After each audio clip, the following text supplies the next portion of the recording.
Hello mga kaisuka! Welcome back sa ating channel. At ngayon, ipagpatuloy na natin ang Dark Continent arc.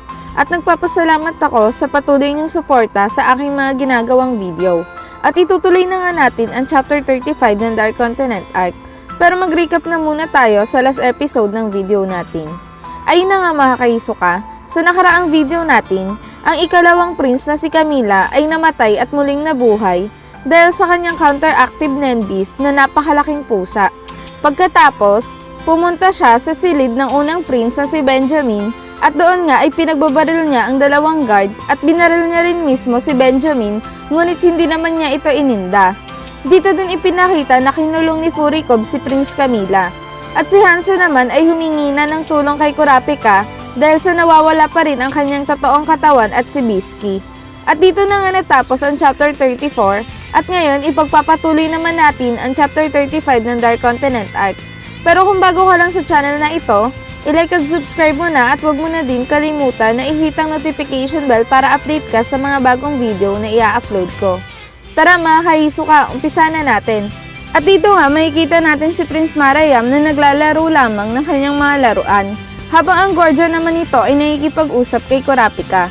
At nang sabi ni Kurapika, "Asan ka ngayon, Virgie?" Sagot naman ni Virgie, "Andito ako ngayon sa room 1013. At ano ang sabi mo? Kung ano ang nangyayari sa labas? Ano ba yung pinagsasasabi mo? Ako ang dapat magtatanong sa'yo. At dapat alamin mo ang lugar mo dahil mababang klaseng gwardiya ka lang. Tandaan mo, komisyon ka lang ng mababang ranggo ng queen." Nang biglang dumating si Hanzo at sumigaw ito ng, "Kurapika!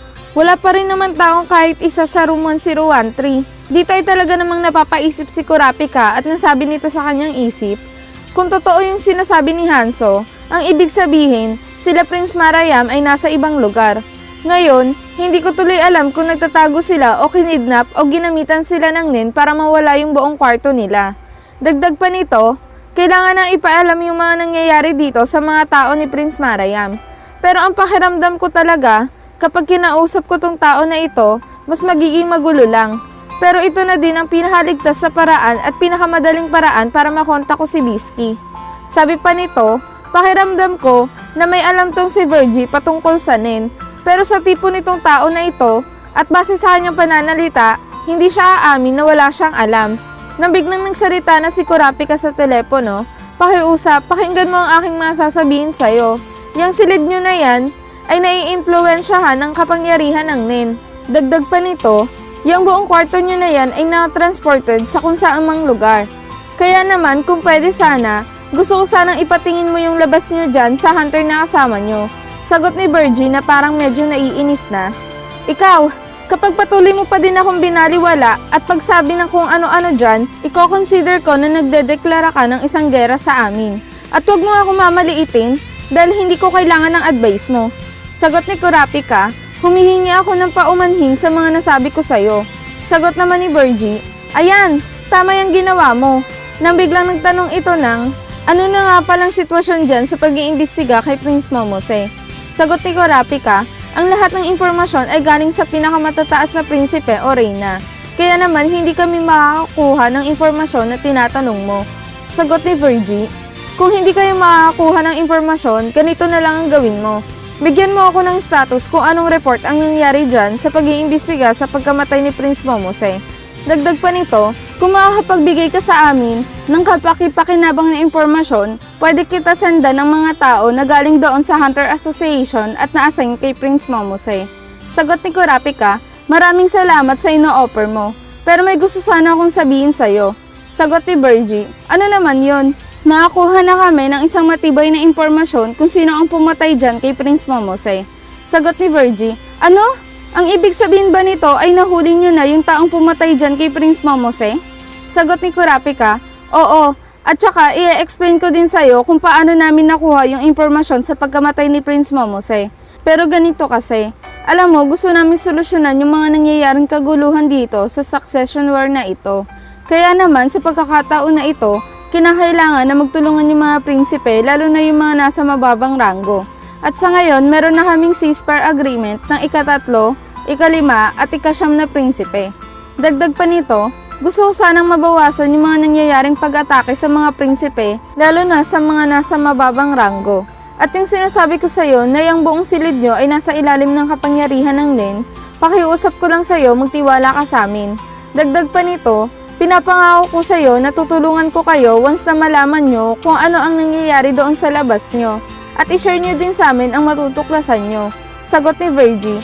Ganun ba? O sige, kung talaga mapilit ka, pagbibigyan kita.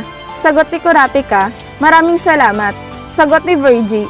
Sige ganito, sasabihan ko yung tao na galing dyan sa Hunter Association na tignan kung ano ang nangyayari sa labas. Dagdag pa nito, ngayon kung ano man ang makikita niya, sasabihin namin sa iyo ang lahat ng impormasyon na makukuha namin. Dito naman, makikita natin na talaga namang galit na galit si Virgie at parang gustong manakit. At nasabi nito na, ayan ba ang inaasahan mong marinig sa akin? Dagdag pa nito, di ba nga sinabi ko na sa'yo na wag mo akong minamaliit. Dito makikita natin si Kurapika na gulat talaga sa sinabi ni Virgie. Nang biglang nagsalita ulit si Virgie, lahat ng nangyayaring kaguluhan ay galing dyan sa room 1014 at madaming namatay dyan. Tapos ay ang sinasabi nyo na Nen na yan, ang nakakaalam lang yan ay puro taga Hunter Association. Lagi nyo lang sinasabi na Nen, pero wala kaming nakikita dahil kayo lang na puro taga Hunter Association ang nakakita dito. Dagdag nyo pa yung mga namatay dyan sa klase nyo. At ngayon naman na tumatawag ako sa'yo, tinatanong mo ako kung anong nangyayari dito sa room 1013. Tinatanggap mo naman na alam kung sino ang may gawa nito sa amin. Dagdag pa nito, parang ang lahat ng nangyayari dito ay may kinalaman ang mga taga-Hunter Association. Tapos sasabihin mo sa akin na magtiwala ako sa inyo? Pinagloloko mo ba ako? Dito ay talaga namang nagigigil si Virgie habang sinasabi ang mga ito. Dagdag pa nito, parang kang si Dracula, manloloko ka. Inaaliw mo lang ang ibang tao tapos kapag naloko mo na sila, tsaka mo naman ito bibiktimahin. Dito ay talaga namang nag-init na ang kanyang ulo at nasabi nito na, hindi ko gagawin ang mga sinasabi mo at hindi namin bubuksan ang pinto dito. Ngayon, sabihin mo sa akin ang lahat ng nalalaman mo kung sino ang pumatay dyan kay Prince Momose. Sagot ni Kurapika, okay sige. Ngayon, sasabihin ko na at makinig ka. Yung pumatay dyan kay Prince Momose ay tao ng ika-5 reyna na si Swinko at ang pangalan ng pumatay dyan ay si Tafdi.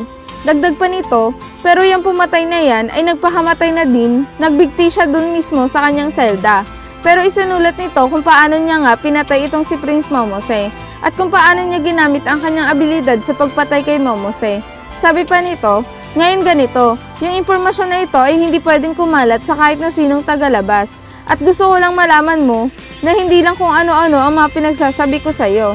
At considering sa mga kapangyarihan na meron ng ika-5 at ika-8 reyna, sigurado yan magiging mabilis na yung paglabas ng result dyan sa pag-iimbestiga sa pagkamatay ni Prince Momose. At yung identity ng pumatay kay Momose ay mabroadcast na din yan agad. Dagdag pa nito, at sigurado yan na sasabihin nila na siya lang ang mag-isa na kumilos dito. Ngayon ganito, sigurado yan na yung pagpatay ay hindi pa natatapos dito. Dahil uulit lang yan ang uulit. Kaya naman, sinasabi ko na sa'yo na tanggapin mo yung inaalok ko sa iyong kampihan. Sagot ni Virgie, sige, makakatulong itong mga impormasyon na sinabi mo sa akin. Dagdag pa ni Virgie, di ba nga kayong mga taga-Hunter Association ang gumagamit ng Seed Urn Ceremony na yan para wakasan itong Kakin Empire? Kaya naman, wala akong pinaniniwalaan sa mga sinasabi mo. At hindi pa din nawawala ang hinala ko sa inyong mga taga-Hunter Association at sa totoo lang, mas naging malalim pa ang aking suspecha sa inyo. Dito makikita natin na natapos na ang pag-uusap nila Kurapika at Virgie. At nasabi na lang dito ni Kurapika, hay, buti naman natapos din ang pag-uusap namin. Grabe yung tigas ng taong yun ah. Tama nga ang aking kutob, na yung si Virgie ay may galit talaga sa Hunter Association. Dagdag pa nito, pero hindi pa natin alam kung saan talaga yung silid nila Prince Marayam. Pero ang mahalaga dito ay nakausap na natin sila at nagkaroon na tayo ng kontak sa kanila. Ngayon ganito, dahil sa ikaw lang ang nakakaalam sa sitwasyon na ito, gusto ko na magstay ka doon sa silid ni Prince Marayam. Sagot ni Hanzo, sige, pero kahit na ano man ang mangyari, babalik talaga ako doon sa katawan ko. Dagdag pa nito, once na makabalik na ako sa totoong katawan ko, gagamitin ko ulit itong abilidad ko na ito at iimbestigahan ko kung ano nga ba ang nangyayari sa aking paligid.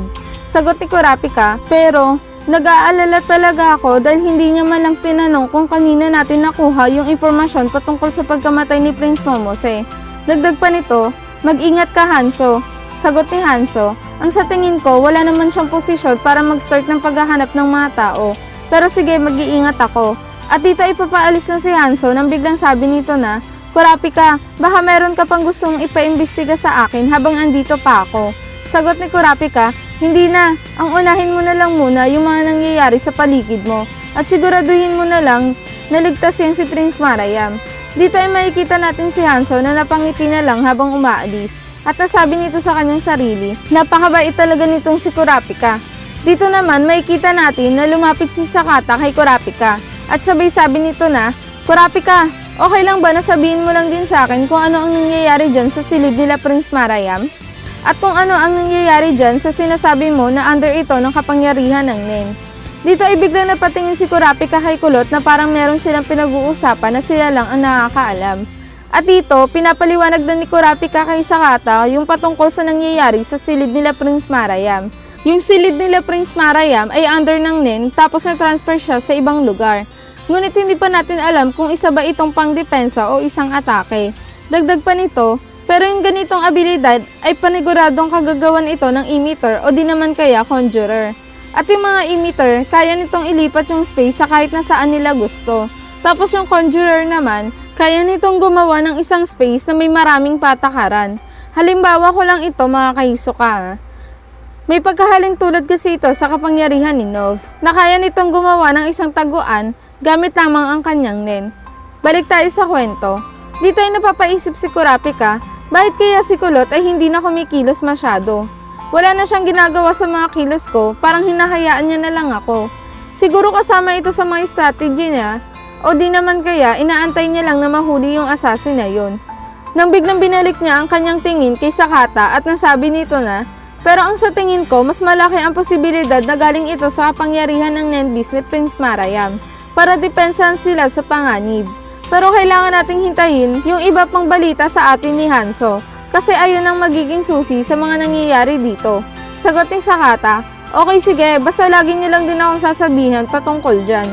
Sagot naman ni Kurapika, okay sige, wala namang problema doon. Dito naman, makikita natin si Fugetsu na tinitignan ang kanilang larawan ni Kacho na magkasama. At talaga namang sobrang lungkot nito habang tinitignan ang larawan ng kanyang kapatid. At ang matutulog na ito dapat, bigla naman itong may nakita at talaga namang nalaki ang kanyang mga mata sa kanyang nakita. Dahil na nga sa may nakita itong pintuan na lumabas sa kanyang silid. At nasabi nito na, ano to? Bakit may pintuan sa pader ng aking kwarto? Pero pakiramdam ko, nakita ko na itong pinto na ito matagal na. Nang bigla nitong naalala yung pinto na ito at nasabi nito na, ito yung pintong yun. Ito yung pinto namin sa may playground na nilalaroan namin yung mga bata pa kami. Dito naman ay walang alam ang mga gwardya sa nakita ni Fugetsu dahil na nga sa nakatakip ang kanyang tulugan. At dito ay dahan-dahan siyang pumasok sa loob ng pintong ito para hindi siya marinig ng kanyang mga bodyguard. At nang nakapasok na siya sa loob nito, bigla namang nagsarado ang pinto at sabay itong nawala sa kanyang silid. At habang gumagapang siya sa loob ng pinto na ito, nasabi na lang nito na, ang tunnel na ito, ganito yung nilalaro namin ni Kacho noong bata pa kami. Na kapag pumasok kami sa loob nito, iniisip namin na kahit saan ay pwede kami makarating. At dito naman, makikita natin si Kacho na umiiyak habang hawak nito ang litrato nila ni Fugetsu dahil nga sa namimiss na din nito si Fugetsu. Nang bigla na lang lumabas si Fugetsu sa kanyang higaan at nagkatinginan sila. At nang akmang magsasalita na si Fugetsu, agad naman itong sinenyasan ni Kacho na wag siyang maingay dahil na nga sa baka marinig sila ng mga gwardya ni Kacho. At dito naman, makikita natin si Melody na biglang nataranta dahil na nga sa kanyang naramdaman. At sabay nasabi nito na, si Prince Kacho ay biglang bumilis ng tibok ng puso. Dito ay dali-dali silang tumakbo papunta sa kwarto ni Kacho. Nang biglang nagsalita ang isang guard at nasabi nito na, napansin mo din yun? Sagot ni Melody, oo. At nang nakarating na sila sa silid ni Prince Kacho, nasabi na lang ni Melody nito, Prince Kacho, dito naman ay gulat na gulat yung dalawang gwardya sa ginawa ni Melody. At sabay sabi ni Melody, Prince Kacho, maayos mo ba ang inyong pakiramdam? Sagot ni Kacho, oo, okay lang ako, bakit? Sagot ni Melody, pakiusap, magtiwala ka din sa amin dahil trabaho namin ang protektahan ka. Sagot ni Kacho, oo na, sige, dagdag pa nito, ganyan lang naman ang gagawin nyo, diba? Magtatrabaho kayo tapos babayaran kayo, tama ba? Kaya naman, bumalik na kayo sa inyong pwesto at huwag kang pahalat-kalat dyan. At gawin mo ang iyong trabaho na kunwari, nag-aalala ka sa akin. Katulad na lang ng ganito. At saka, yung patungkol sa akin, okay lang ako at huwag kayong mag-alala. Nasabi dito ni Melody sa kanyang isip, napakatigas ng babaeng ito at napakatindi ng kanyang pag-iisip. Dagdag pa nito, naririnig ko ang kanyang puso at naniniwala siya na obligado siyang gawin ang mga bagay na ito kahit na yung pagmamatigas. At dito ay nagsalita si Melody, ako, inilalaan ko ang buong sarili ko dito sa trabaho ko. Pero hindi katulad mo, walang malapit sa akin na kailangan kong protektahan na pag-aalayan ko ng buhay ko. Sagot ni Kacho, hindi ko naman sinasakripisyo ang buhay ko dahil sa gusto kong gawin yon. Sagot ni Melody, tama nga, at eksakto katulad ng sinabi mo, pero kung ang misyon ay protektahan ka, gagawin ko ang lahat para magampanan ko ang aking trabaho. At iaalay ko ang sarili kong buhay para lamang matupad yon. Sagot ni Kacho, wag mo akong kausapin. At huwag kang magsalita na parang alam mo ang lahat para maintindihan mo ako. Nasabihan ka na ba ng magulang mo na patayin ang sarili mong kapatid? Dagdag pa nito, pero bakit mo naman nasasabi na ginagawa ko ito para sa ibang tao? Na sinasakripisya ko ang sarili ko para sa iba. At dito ay nasabi ni Melody sa kanyang sarili, siguro mas makakabuti kay Prince Kacho kung sasabihin ko sa kanya yung patungkol sa Nen. At dito ay sumagot na si Melody, Prince Kacho, pwede ko ba sabihin sa'yo ng maigi yung patungkol sa Nen? Dito naman, makikita natin ang Nenbis ng ikawalong prinsipe na si Sari-Sali na talaga namang nagbubuga lang ng usok. At makikita din natin dito ang dalawang gwardya na nakabantay sa kanya pati na din ang ibang babae nito. Makikita natin dito na talaga namang may iniisip itong private soldier ni Prince Benjamin. At nasabi na lang nito sa kanyang isip, ang Nenbis ni Prince Sari-Sali ay piniguradong manipulator ito. At yung usok na ibinubuga nito, ito yung nagkokontrol sa mga tao.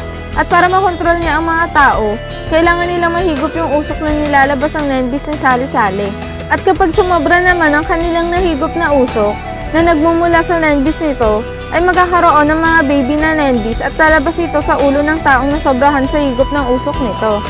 Dito naman, ipinapaliwanag yung tatlong rules ng Nenbis ni Prince Sari-Sali. Ang unang rules, para makontrol at maparami yung mga kakampi ni Sari-Sali. Ang pangalawa naman ay para mabawasan ang kanyang mga kalaban at ang pangatlo naman, kaya nitong kumuha ng kapangyarihan ng iba para mas lumakas pa ito ng todo. At dito din, ipinapakita na sinisinghot ng soldier ni Prince Benjamin ang usok, tapos ibinubugan niya din ito agad palabas para hindi siya makontrol nito. Dito naman, sinasabi ng private soldier ni Prince Benjamin na kapag nagkaroon siya ng pagkakataon, ilalabas niya na agad ang kanyang abilidad na tinatawag na Predator. Ang ability na ito ay kailangan niya muna alamin kung sino ang kanyang target. Pagkatapos, doon niya lang pwede i-activate ang kanyang abilidad na Predator. At kapag mas madaming tama yung pag-a-analysis niya doon sa abilidad ng kanyang target, ay mas lalong lumalakas yung kanyang abilidad na Predator. Sa madaling sabi mga kayiso ka, kapag ganito ang iyong abilidad, kailangan sobrang talino mo. At kailangan din na mabilis mong malalaman ang abilidad ng inyong kalaban para mas malakas ang iyong magagawang pag-atake. Balik tayo sa kwento. Sabi pa nito, at kapag itong Predator na abilidad na ito ay umubra dito sa Nenbis ni Sari-Sali, makapag-contribute ako sa pagkapanalo ni Prince Benjamin. Dito naman, makikita natin ang silid ng ikatlong prinsipe na si Zhang-Lei na kumakain lamang ito at binabantayan ito ng gwardya ni Prince Benjamin. Nang biglang may nahulog ang gwardya ni Prince Benjamin at nagsitinginan sila. At sabi ni Prince Zhang-Lei, anong problema? May nahulog ka ba? Sige, kunin mo na, ayos lang sa akin. Sagot ng isang gwardya, Sir, yung patungkol po dyan, ano po kasi, hindi po kasi sa amin galing yan. Bigla na lang po yan nahulog. At hindi namin alam kung saan at kanino yan. Dahil wala pong may-ari sa amin yan. Sagot ng gwardya ni Prince Benjamin, totoo po yung sinabi niya Prince Zhang-Lei. Dito ay nasabi na lang ng private soldier ni Prince Benjamin sa kanyang isip na bigla na lang nahulog ang barya sa harapan nila. Sige, hindi na muna ako magbibigay ng impormasyon patungkol dito sa mga taong hindi nakakakita at sa mga walang alam dito. Dagdag pa nito, yung coin na yan, dito galing sa Nenbis mismo ni Prince Zhang-Lei. Sabi pa nito, pati kahapon nagdura din ito ng barya pero walang nakakaalam at walang nakakakita nito maliban sa akin. At dito ay makikita natin ang prinsipe na si Zhang-Lei na nakatitig lamang sa coin na hawak nito. At dito na nga nagtatapos ang chapter 35 ng Dark Continent Arc. Isang nakakabiting katapusan na naman ang ating nasubaybayan mga ka-Hisoka. Kaya naman, patuloy pa nating subaybayan ang mga susunod na chapter dahil araw-araw na ako mag-a-upload ng patungkol sa manga ng Dark Continent Arc. Kaya naman, huwag kayong magsasawang subaybayan ang aking mga ginagawa at suportahan ang ating channel. At kung nagustuhan nyo ang ating kwento, share nyo na ito at mag-iwan na din kayo ng isang like para mas ganahan akong gumawa pa ng mas maraming video. At shoutout muna tayo para sa mga loyal sa channel natin. Shoutout sa'yo, GV Evangelio, Yahera Onebu, Christopher Mindoro, Chay Odubay, Rogie Cruz, Lawrence Prenila, Brenjul Drevsedi, Nathan Chamson, Ron Strong, at pasensya na kayo mga ka-Hisoka sa mga pangalan na mali ang pagkabigkas. Sana maintindihan nyo pa rin. Muli, maraming salamat. Ito po si Hunter Hisoka.